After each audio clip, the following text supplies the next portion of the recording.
What's up, fam? It's your boy Prue and Holler at Me. We're talking about The Samurai Garden by Gail Tsukiyama. I did this mostly on audiobook while I was at work, but let's talk about this. This was brilliant. This was beautiful and amazing. I really like the prose. I'm just going to refer to her as Gail because that last name is a chore to pronounce, and I'm sorry, Gail. But I really enjoyed this. Stephen is sent to his family's summer Japanese home to recover from tuberculosis.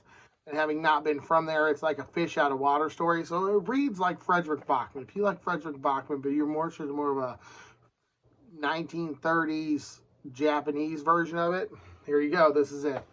I don't say that a lot, but it was very nice to be. I did feel like I was moved there. I did feel during the course of this like very short book. This book's like 300 pages. Yeah, no, it's 210 pages. Oh my god. Yeah, wow. Yeah, this book is very short, but it reads quick. I read this in almost one setting. I listened to it in almost one setting, and it just felt like a quick read. It felt like a Frederick Bachman novel. When he's recovering from tuberculosis, he meets a gardener named Matsu, and Matsu helps him grow as a person. He gets physically stronger, spiritually stronger, and he kind of learns the way of Zen, if you will, or Tao, Shinto, whatever religious Buddhist belief you have. But he becomes stronger and develops as a person. It is a bit of a coming of an age story mixed with a fish out of water story. And Gail's honestly writing is just subtly beautiful. It sort of absorbs and transcends. Like while I listen to it, like I said though, but you can kind of feel the presence of like, when you're alone. But like I don't garden, but I like to go for walks in the woods. And sometimes when you're out in the woods, you just sit down. The best way I can describe this is there's a part in The Stand by Stephen King where Stu Redman gets out of the compound, and Stephen King so beautifully describes him walking out of the. And I listened to that on audiobook at work one day while I was putting away some orders, and that really hit home because I was indeed just in awe about it. I loved every minute of that part where he was seeing the sunshine, the fresh air. And while at work, I also felt a bit trapped. You're at work and it's a nice day out, you want to leave, and I couldn't. Obviously, I was at work. We all got jobs to do, but I did feel like when he finally got outside, I was like, oh, this is what Stu was talking about.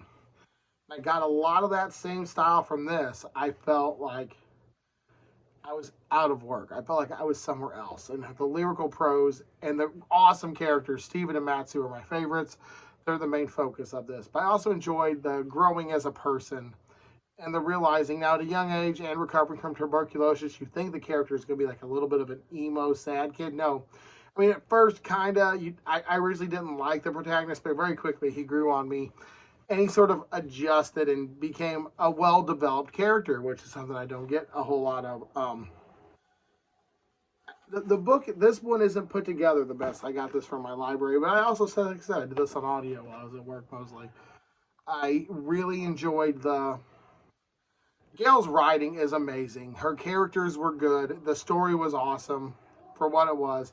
And this indeed isn't my normal read. It's a kid developing fish out of water in feudal 1930s Japan and learning how to paint, develop, and grow as a person. It's a coming of age story set in 1930s Japan. It's not something I normally read.